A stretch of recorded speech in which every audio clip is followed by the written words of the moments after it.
সবাইকে স্বাগতম। আজকে আমরা একটা গুরুত্বপূর্ণ একটা টপিকস নিয়ে আলোচনা করবো, সেটা হচ্ছে যে ডিমেনশিয়া, মানে স্মৃতিশক্তি কমে যাওয়া। মানে জীবনের কোনো না কোনো সময় পৃথিবীর প্রত্যেকটা মানুষ এই সমস্যায় ভোগে, যে তার স্মৃতিশক্তির সমস্যা, অথবা কখনো কখনো ম্যাক্সিমাম সময় যে সে ভুলে যায়, এই সমস্যাটা নিয়ে আসলে ভোগে।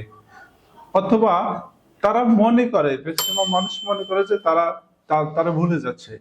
অ্যাকচুয়ালি সায়েন্টিফিক্যালি অথবা বৈজ্ঞানিকভাবে আসলে কতটুকু সত্য এবং এটা রিয়েলি আসলে আমরা স্মৃতির সমস্যায় ভুগি কিনা, এটার মাপকাঠি কি রকম হতে পারে, হ্যাঁ, এটা কিভাবে আমরা অ্যাসেসমেন্ট করব যে কোন একজন মানুষ স্মৃতি শক্তির সমস্যায় ভুগছে, এটা আমরা কিভাবে অ্যাসেসমেন্ট করব, অনুমান করব। যদি রিয়েলি সে যদি স্মৃতিশক্তির সমস্যা যদি ভুগে থাকে, এর পরবর্তী এপিসোডটা কিরকম হবে, তাকে কিভাবে আমরা ট্রিটমেন্ট করব, এবং মানে লাইফ স্টাইলের সাথে তার কোনো সম্পর্ক আছে কিনা, ফুড হ্যাবিটের সাথে ডিমেনশিয়া স্মৃতিশক্তির কোনো সম্পর্ক আছে কিনা, কোনো ডিজিজের সাথে আসলে স্মৃতিশক্তির সম্পর্ক আছে কিনা, এই সবকটা জিনিস আসলে আমাদেরকে খুব সুন্দরভাবে ভালোভাবে আমরা যদি কোরিলেট করতে পারি, অথবা বিষয়গুলো যদি আমরা যদি বুঝি এইজের সাথে কোনো স্মৃতিশক্তির কোনো সম্পর্ক আছে কিনা। আমরা অনেক সময় আমরা মনে করি যে বয়স হলে আসলে স্মৃতিশক্তি কমে, অথবা কম বয়স্ক বাচ্চাদের স্মৃতিশক্তির সমস্যা থাকে, যারা ইয়াং তাদেরও এইসব প্রবলেম গুলো হতে পারে। এই সবগুলা মানে স্মৃতিশক্তি মানে বিষয়টা পৃথিবীর মধ্যে খুবই মারাত্মক একটা জিনিস। পৃথিবীতে যদি মানে 700-800 কোটি যদি মানুষ যদি থাকে, এবং প্রত্যেকটা মানুষে কিন্তু এরকম সমস্যার মধ্যে ভুগছে, ঠিক আছে, অথবা তারা মনে করে, অথবা জীবনে কোনো একটা সময় গিয়ে তারা কিন্তু স্মৃতিশক্তির সমস্যায় ভোগে। আজকে আমরা এরকম একটা মানে অসাধারণ একটা টপিক নিয়ে আলোচনা করতে চাই। সেটা হচ্ছে স্মৃতিশক্তির সমস্যা। তো স্মৃতিশক্তি বিষয়টা হচ্ছে যে ব্রেইনের একটা মেমোরির মতো আর কি, যেটা দিয়ে আমরা সাধারণত আমাদের জীবনে যেসব এক্সপিরিয়েন্স গুলো হয়, অভিজ্ঞতা থেকে শুরু করে আমরা যেসব ইনফরমেশন গুলা নিচ্ছি আর কি, এগুলো অনেকটা মানে আমরা কিভাবে মেমোরাইজ করি, সেটার পরবর্তীতে আবার যে কোনো একটা পরিবেশ পরিস্থিতি অনুসারে সেটাকে আমরা আবার রিকল করে আবার নিজেদের মতো করে সেখান থেকে ইনফরমেশন গুলো অ্যানালাইসিস করে এগুলো ডেলিভারি দিয়ে থাকি আর কি। তো স্মৃতিশক্তি আসলে মানে এই স্মৃতিশক্তি অথবা এটাই কিন্তু আমাদের লাইফ, মানে ফুল জার্নিটা, জীবনে আমরা যতটুকু সময় কাটাচ্ছি পুরো জার্নিটাই কিন্তু আছে এই স্মৃতিশক্তি। তো মানে আমরা যত কিছু করছি সেটা হচ্ছে যে এই যে মানে ইনফরমেশন যেগুলো আছে আর কি, ইনফরমেশন গুলাকে আমরা কি সুন্দরভাবে আমরা আমাদের ব্রেইনের যে মানে নিউরন গুলো আছে, এই নিউরন গুলাতে আমরা কিভাবে এগুলাকে সন্নিবেশিত করতে পারি।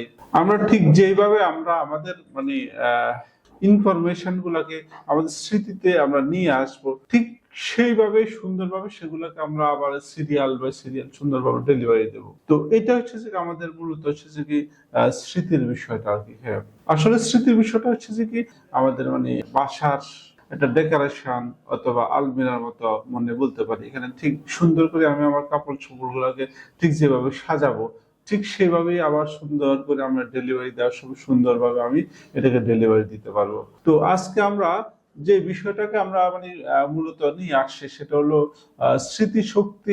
আসলে বিভিন্ন কারণে আসলে স্মৃতিশক্তি গুলো কমে যেতে পারে।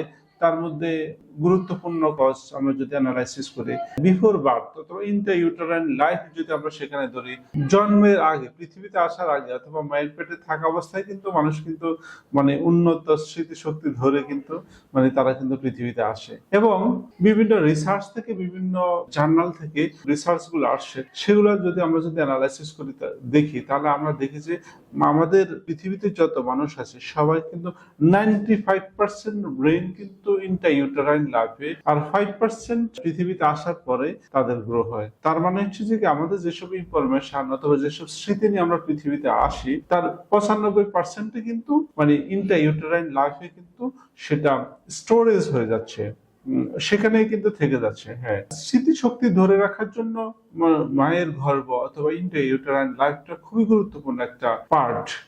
সেটাকে আমরা সেই সময় যদি সঠিক ইনফরমেশন যদি আমরা দিতে পারি,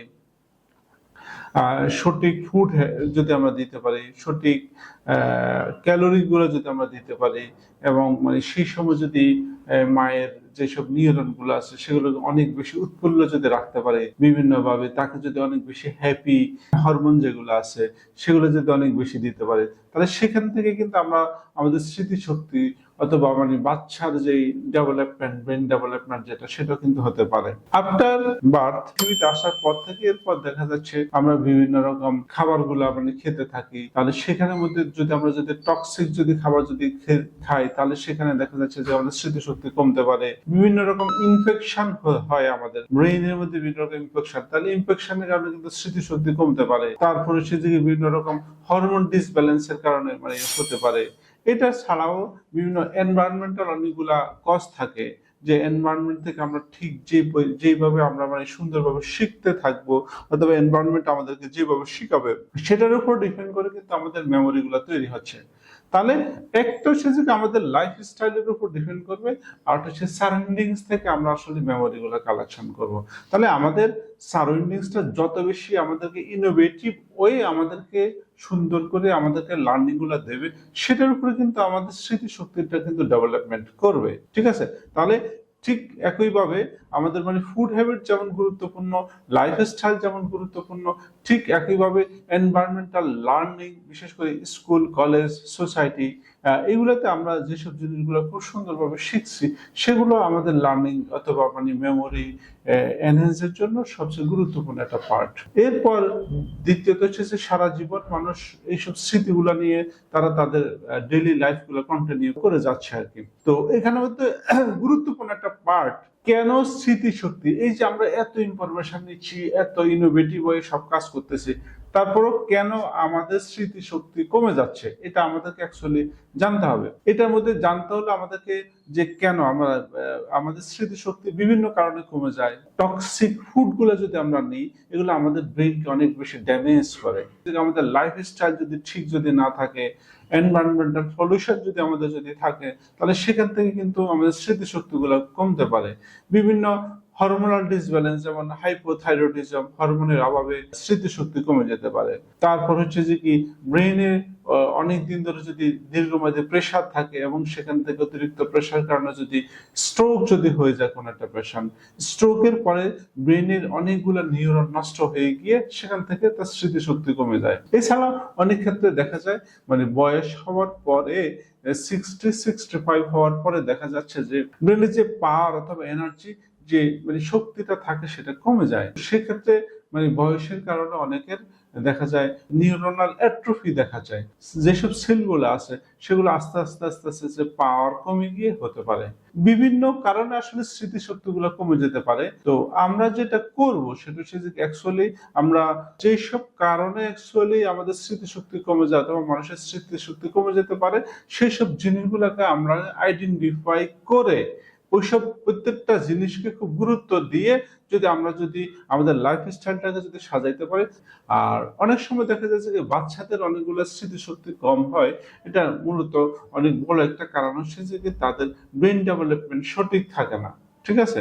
তো সেক্ষেত্রে আমরা তাদের যদি নিউট্রিশন, তারপর এক্সারসাইজ, গুড লার্নিং, এসব জিনিসগুলো যদি এনশিওর করতে পারি, তাহলে সেখান থেকে আমরা তাদেরকে নিয়ে আসতে পারি।